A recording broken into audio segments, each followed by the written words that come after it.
지금 기업에서 읽어야 될 사람은 단순한 고객이라고 보기보다는 사람 전반에 대한 이해가 좀 더 필요하지 않나. AI 서비스나 제품들은 우리가 하던 일들을 대체해 주겠다는 것에 방점이 찍혀 있죠. 사람이 과연 손 하나 까딱하지 않고 있게 되는 게 꼭 만족스러운 상태인가 해서 꼭 그렇진 않거든요. 아파트로 예를 들자면 기초 골조 공사하고 콘크리트 올라가는 건 AI가 해준다고 칩시다. 근데 인테리어를 하고 근데 그 공간을 내 공간이라고 의미 부여를 하게 되는 그 마지막 단계가 AI 서비스에도 필요하다고 보거든요. 그걸 누가 어떻게 먼저 선점할 것인가가 관건이 되지 않을까. 네, 안녕하세요. 티타임즈 배수진입니다. 최근 AI 발전 소식을 전해드리다 보면 항상 마지막 남는 질문이 하나 있는 것 같아요. AI가 이렇게 모든 걸 다 잘하고 있는데 그럼 인간만이 할 수 있는 건 대체 뭐냐? 그리고 이런 인간들에게 기업들이 뭐 수많은 제품이나 서비스를 제공을 할 텐데 도대체 어떤 가치를 주어야지 이 사람들이 좋아할까?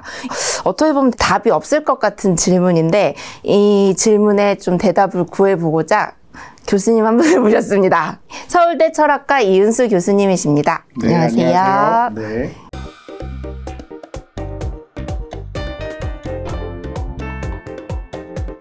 제가 사실은 학부는 수학 전공이었어요. 근데 왜 철학과로 넘어왔느냐 뭐 이런 질문 하시는 분들도 가끔 계신데 학부 때는 수학을 공부했었고요. 그 이후에 라틴어, 그리스어, 서양 고전을 좀 공부했고 근데 하필 유학을 간 곳이 동부로 갔으면 제가 전통적인 인문학을 계속 공부했을 것 같은데 서부로 가는 바람에 서부에 있다 보니까 기술을 접목하는 인문학 연구가 굉장히 많았어요. 제 로마사 첫 수업 때 우리 선생님이 우리는 로마 시대의 구글 맵을 만들겠다. 그렇게 말씀하시는 바람에 제 인생이 그때부터 조금 꼬이게 된 것이죠. 네, 저는 로마사를 배우려고 간 건데 엔지니어들이 많다 보니까 로마 시대 때 뭐 런던에서 로마로 가려면 어떤 길이 있었고 우리가 구글맵 이용하듯이 이제 이런 게 있어서 디지털 인문학이라는 걸 조금 일찍 접하게 됐고 지금은 그때 경험을 바탕으로 인문학하고 기술을 접목하는 일, 기술을 어떻게 인문학에 쓸까도 중요하지만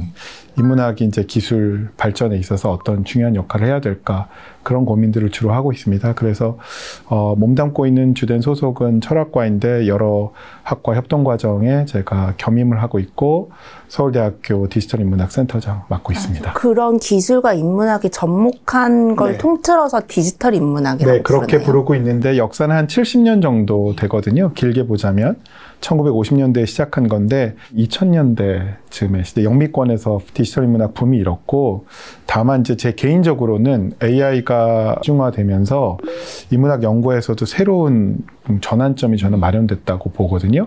그래서 이름을 디지털 인문학이라고 부르는 게 조금은 적절치 않은 시대가 오지 않았나. 그래서 저 개인적으로는 메타 인문학이라고 부르고 있습니다. 메타가 두 가지 뜻이 있거든요. 그리스어 전치사 메타는 함께라는 뜻도 있고 뛰어넘는다라는 뜻도 있어요. 그러니까 함께라는 건 인문학과 기술의 간극을 좁힐 때가 됐다라는 뜻에서 함께, 그리고 이제 뛰어넘는다라는 거는 기술 발전이 너무 빨라가지고 철학과에서 이제 이 기술의 발전에 대해서 성찰을 좀 해줘야 되는데 이 속도가 너무 늦기 때문에 이 초월과 간극의 문제를 어떻게든 해결해야겠다라는 의미에서 메타인문학이라고도 설명을 드리기도 합니다. 아마 산업계에 계신 분들은 디지털 인문학에는 큰 관심이 없으실 수 있어요. 그거는 인문학 연구를 혁신하겠다는 거기 때문에 디지털 인문학 시초 자체가 로베르토 부사라는 신부가 IBM 뉴욕 헤드쿼터에 날아가서 토마스 아퀴나스의 신학대전에 나오는 라틴어 단어들에 대한 인덱스를 만들겠다고 IBM 컴퓨팅 자원을 20년간 사용을 할 수 있는 협업을 했거든요. 그러니까 전통적으로 디지털 인문학은 기업이 인문학 연구에 어떤 도움을 줄 수 있는데 사실 그런 일방적인 관계는 오래가기 힘듭니다. 그러니까 기업이 컴퓨팅 자원 혹은 프로그래밍 자원을 통해서 인문학 연구에 혁신을 줬다면 인문학 연구도 기업이 새로운 아이디어를 발굴하고 없던 시장을 만들어내는데 기여를 해야 될 텐데 인문학 연구가 그런 면에서 좀 소홀했던 면이 있어요. 근데 그런 부분을 어떻게 극복하고 한국의 인문학이 한국의 기업이 인류로 도약하는데 기여할 수 있을까, 그런 고민을 좀 적극적으로 하자는 차원에서 메타 인문학이라고 부르고 있습니다. 알겠습니다. 최근 대학에서 AI 때문에 인문학 강화가 이루어지고 있다. 네네.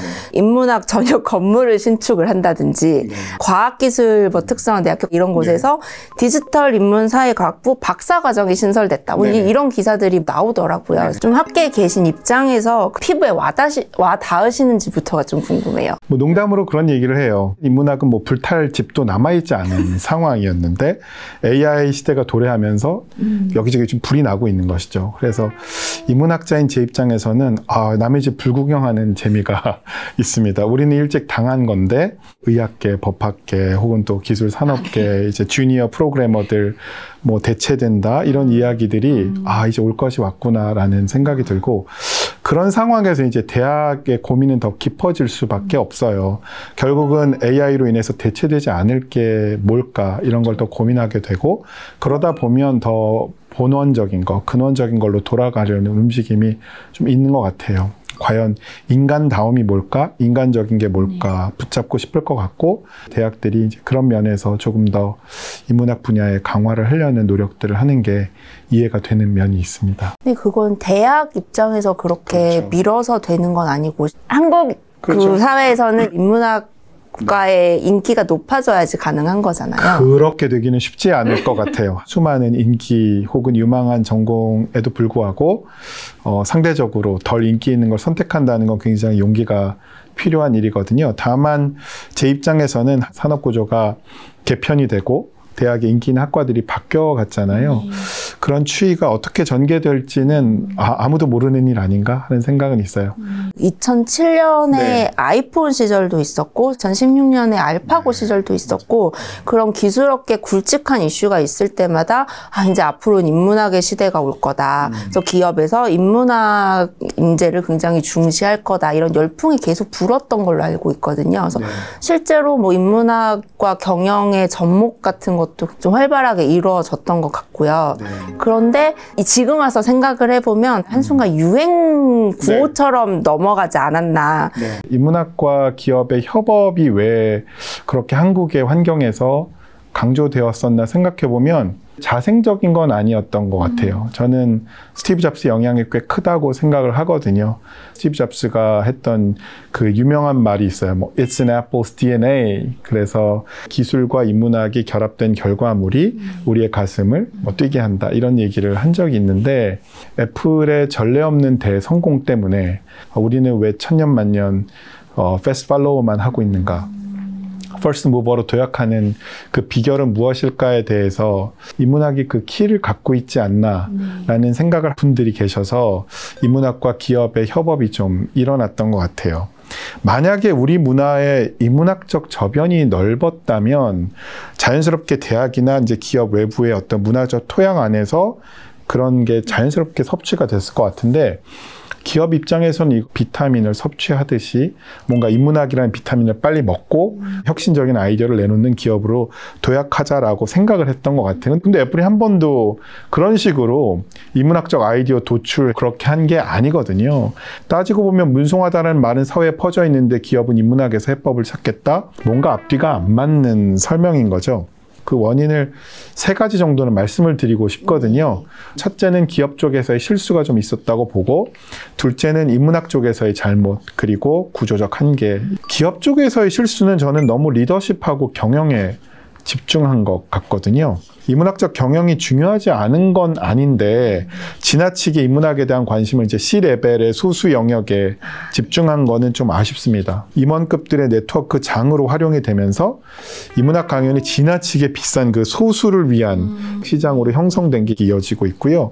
그에 비해 정작 인문학 통찰이 구석구석 스며들었어야 될 직원 교육은 유명세나 인기 위주의 스타 강사들이 일변도로 흐르면서 우리 기업을 위한 어떤 인문학적 고민이 필요한지 결론이 도출된 적은 없는 것 같아요. 생존 경쟁에서 그 치열하게 고민하는 기업이 인문학 강연을 어떻게 활용할까에 대해서는 나이브했던 면이 있었던 것 같습니다.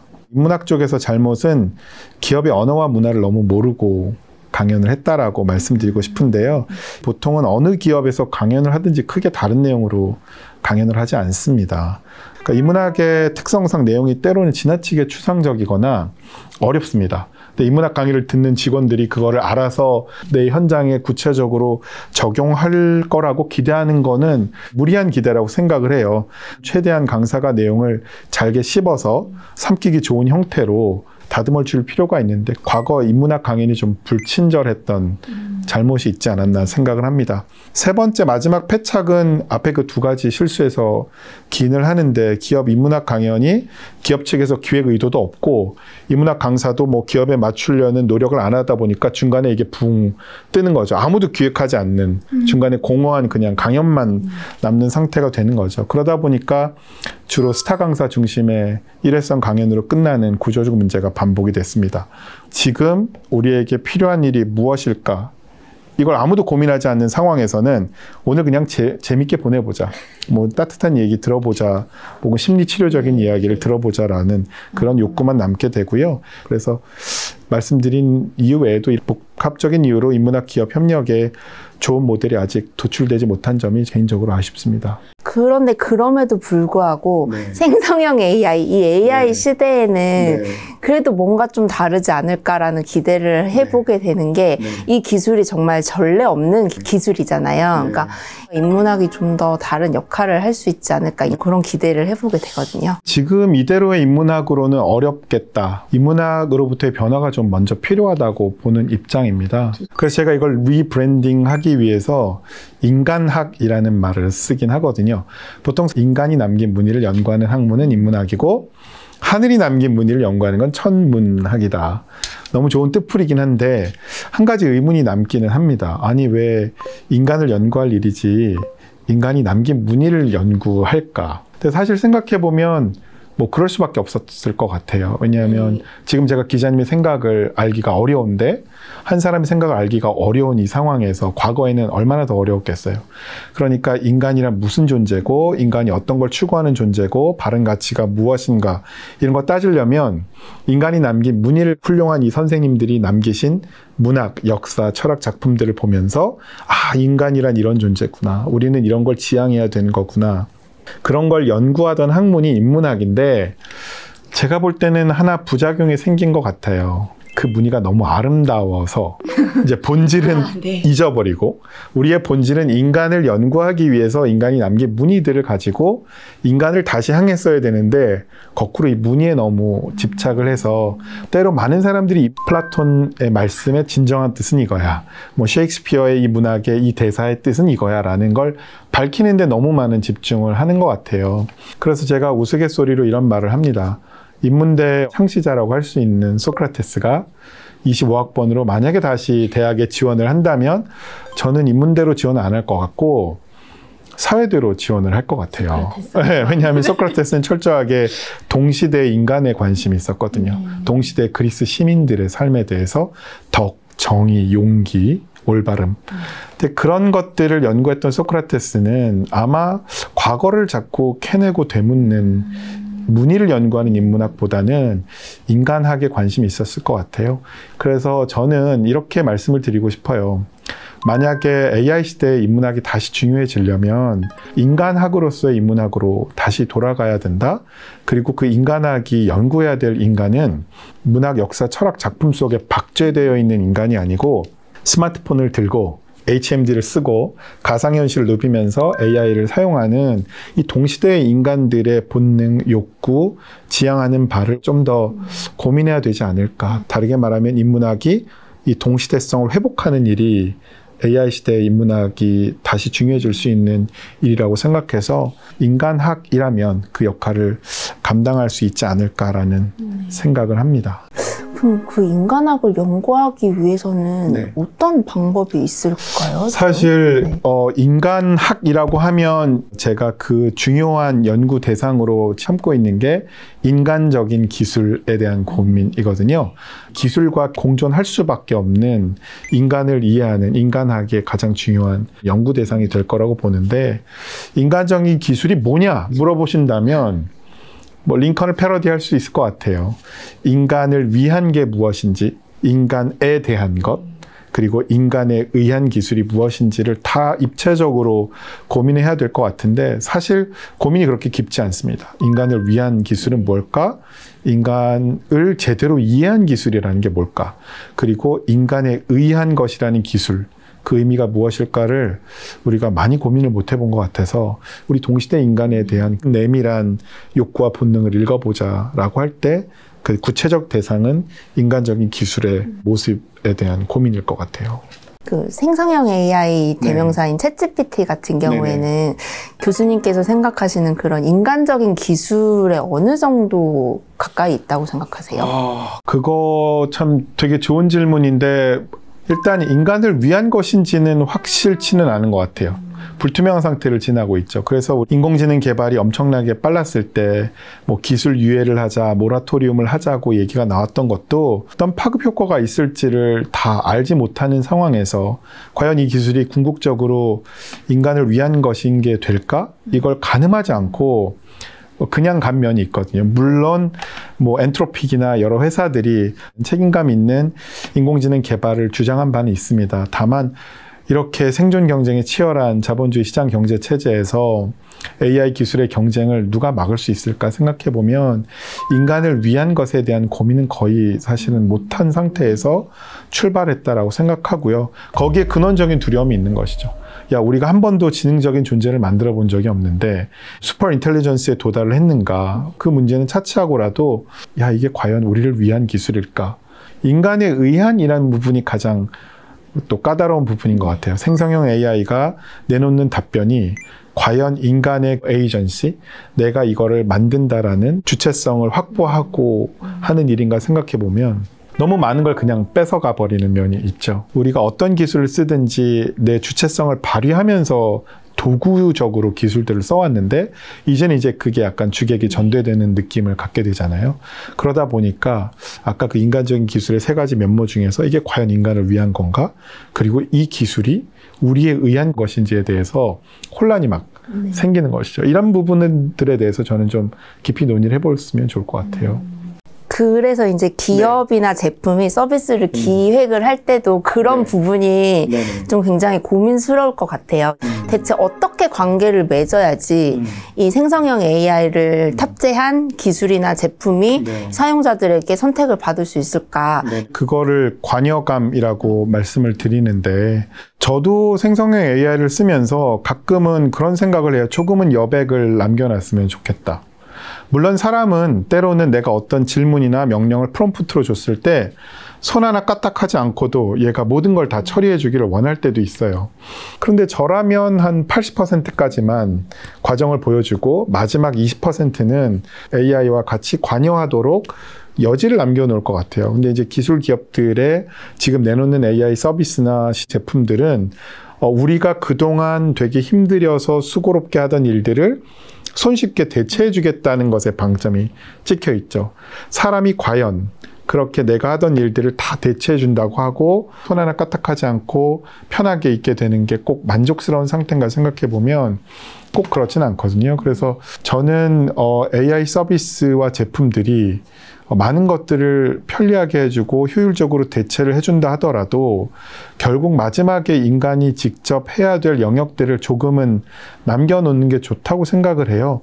그걸 제가 인간의 파이널 터치라고도 말씀을 드리고 다르게 말하자면 휴먼 스파이스. 인간이 마지막에 이 요리의 완성에 데코레이션을 하는 그 단계까지 뺏는 것은 부작용이 크지 않을까라는 생각을 하게 됩니다. 그런 식의 인터랙션이 좀 더 구현되는 방향으로 결국은 가지 않을까라고 생각을 해요. 그런 휴먼 스파이스나 파이널 터치를 하고 싶은 것이 모든 인간이 좀 근원적으로 가지는 욕망이라고 보시는 편인가요? 네, 물론 모든 사람이 다 똑같지는 않을 것 같아요. 그런데 뭐 요리를 만약에 AI 로봇이 대체해 준다고 하더라도 그러면 인간은 결국 아무 요리를 안 하겠네?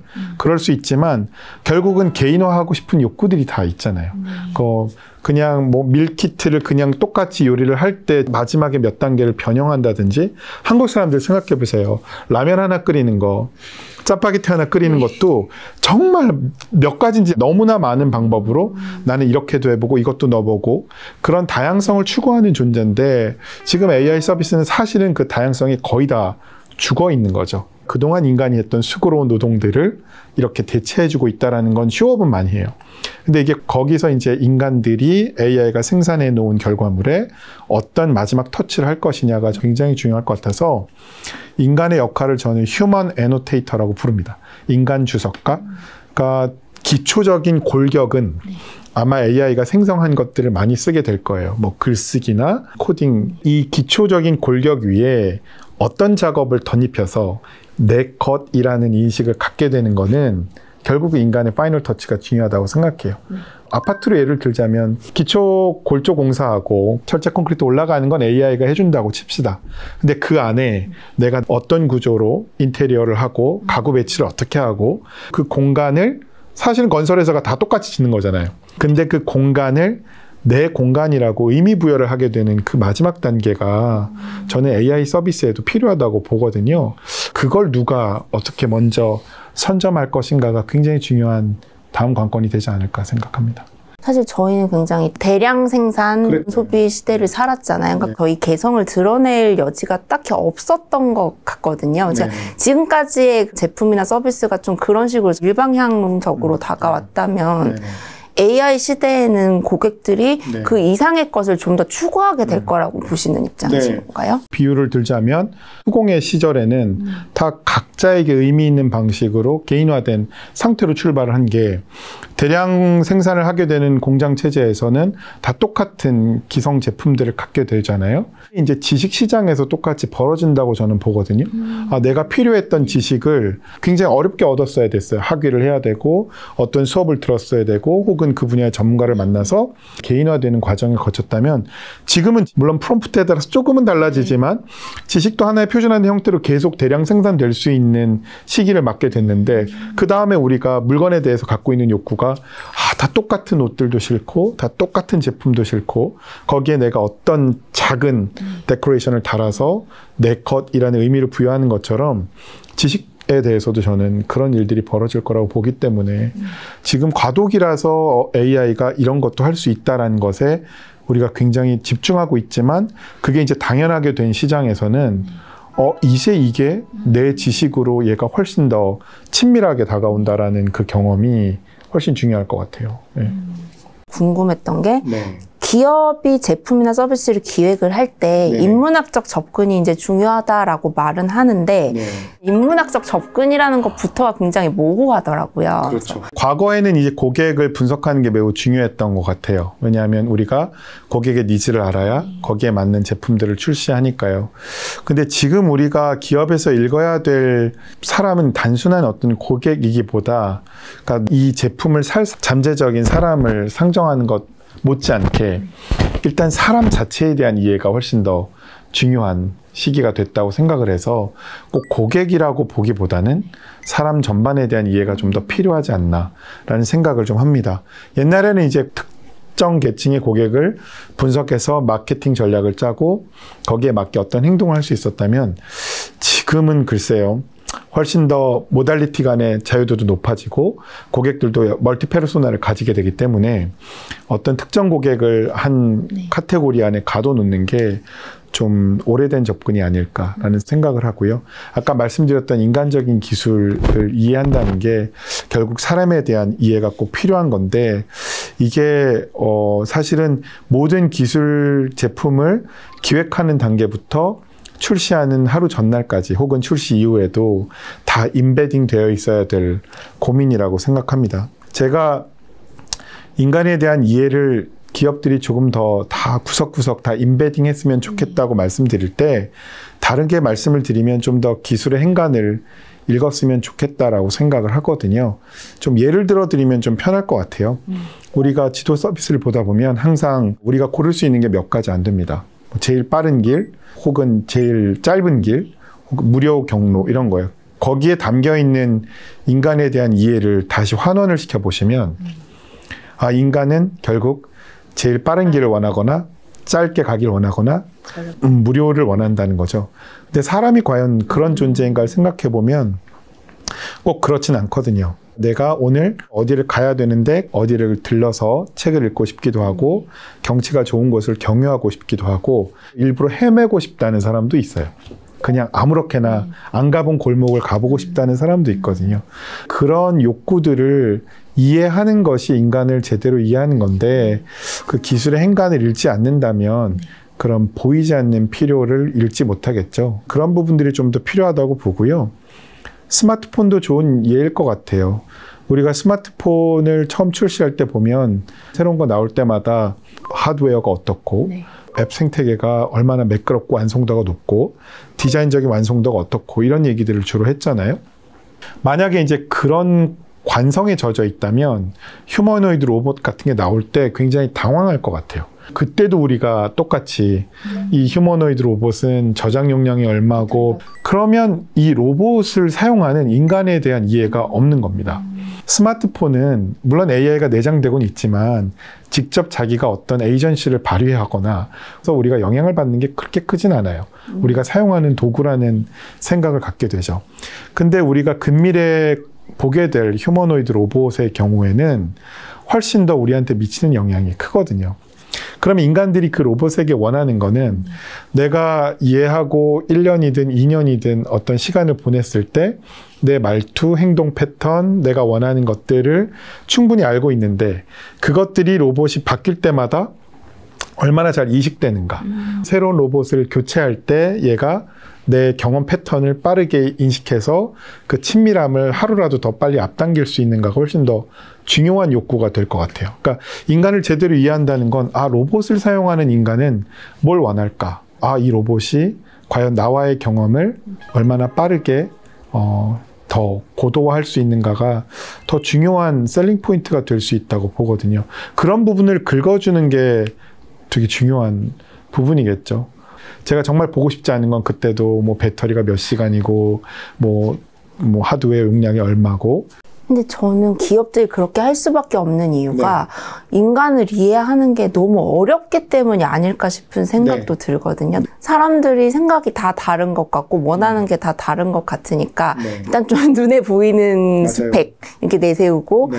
1년에 한 번씩 새 로봇으로 바꾸고 싶어하는 사람일 수도 있지만 네. 정말 뭔가 반려처럼 맞아요. 생각해서 막 구형을 가지고 끝까지 안 바꾸는 경우도 있을 수 있잖아요. 사실 핸드폰을 가지고도 그런 사람들이 있잖아요. 그러니까 이런 모든 사람들의 니즈를 다 맞춰주는 거는 어려울 것 같은데 저는 그런 면에서 차별점이 좀 도출되지 않을까라는 생각은 들거든요. 말씀하신 대로 이 로봇은 더 관계적인 친밀성이 중요하니까 내가 새로운 로봇을 만약에 어쩔 수 없이 구매하게 될 때 이전 로봇과의 어떤 친밀한 외모라든지 그런 면들이 훨씬 더 중요하게 될 수가 있는데 그런 선택권을 아예 주지 않는 기업과 그런 것까지 고려하는 기업은 이미 그 근원적인 철학에 있어서 차이가 저는 크다고 보기 때문에 그런 고민들을 조금은 더 한 발 앞서서 할 필요가 있지 않을까 생각합니다. 네. 그러면서 그런 인간적인 철학과 고민을 담았다라고 네. 느껴지는 그런 제품에서 드러나는 건 뭐가 있을까요? 사실은 그런 좋은 예가 많으면 너무 좋겠는데 우리는 보통 중요한 교훈을 나쁜 예에서 많이 보게 됩니다. 좋은 예를 물어보셨지만 아직 제 경우는 엄청 정말 고민 많이 했구나라는 게 많이 느껴지진 않는 게 제가 말씀드릴 수 있는 좀 안 좋은 사례 중에 하나가 전자책이거든요. 보통 기술 기업들은 새로운 기술 폼팩터가 나올 때 인간의 행위를 모사를 주로 합니다. 네. 인간이 보니까 책을 이렇게 읽더라.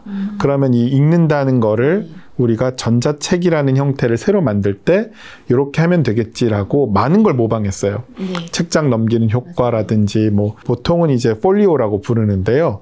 이절지 형태죠. 이렇게 왼쪽 오른쪽 면이 있고 페이지네이션이 된 이걸 그냥 모사하는 게 대여의 부분이었어요.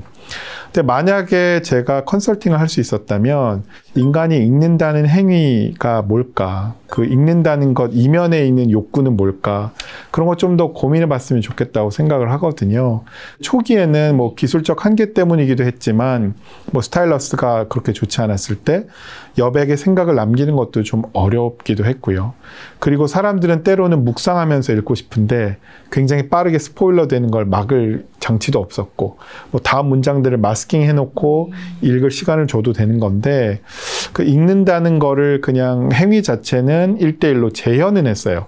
근데 과연 사람들이 어떤 걸 읽을 때 그 그 읽는다는 행위 이면에 어떤 걸 원하고 있을까를 더 깊이 고민을 못 해본 것 같거든요.